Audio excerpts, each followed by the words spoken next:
Today on the web, reactions to the historic pact signed in Zimbabwe between Robert Mugabe and Morgan Tsvangirai. Democrats try to move up in the polls by attacking John McCain's running mate online.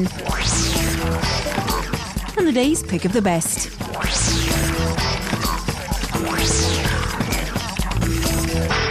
The pact in Zimbabwe between President Mugabe and his rival Morgan Tsvangirai has left web users wondering about the chances of peace after 5 months of violence and bitter negotiations. The site Sokwanel has put a series of diagrams online illustrating how Tsvangirai retreated from the run for presidency after an outburst of violence against the opposition, leaving Mugabe to win the second round of the presidential election. With this agreement for a national unity government, Tsvangirai should take control over the Ministry of Economy, but this blogger says he will need the Western world's help to rebuild it. Zimbabwean trade unions express their fears on this blog. As we can see in these videos and this interactive map, there are fears the political violence of Mugabe's regime will be either forgotten or justice will never be done.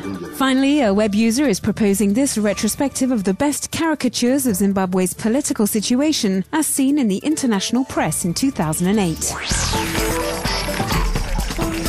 Barack Obama is lagging in the latest polls in the United States, so he and his supporters are counter-attacking online. Their main target is Sarah Palin.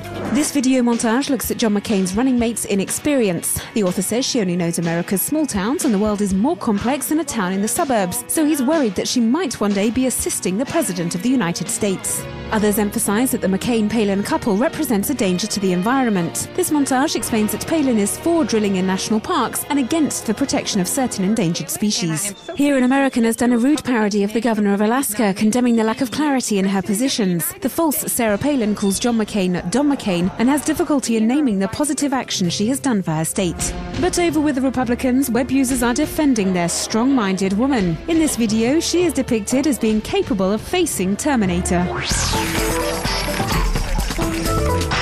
After having shaken the publishing world with its digital book service, Google is now moving into newspapers. The internet giant will make accessible millions of articles from the past 250 years. It has notably signed an agreement with the oldest North American daily, the Quebec Chronicle-Telegraph, created in 1764.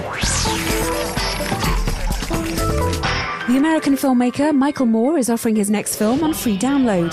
From the 23rd of September, web users from Canada and the United States can watch Slacker Uprising. The film looks at the series of conferences given by Michael Moore and several artists like R.E.M. and Joan Baez in 62 American towns for the 2004 presidential elections. The aim is to fight against abstaining and encourage Americans to vote.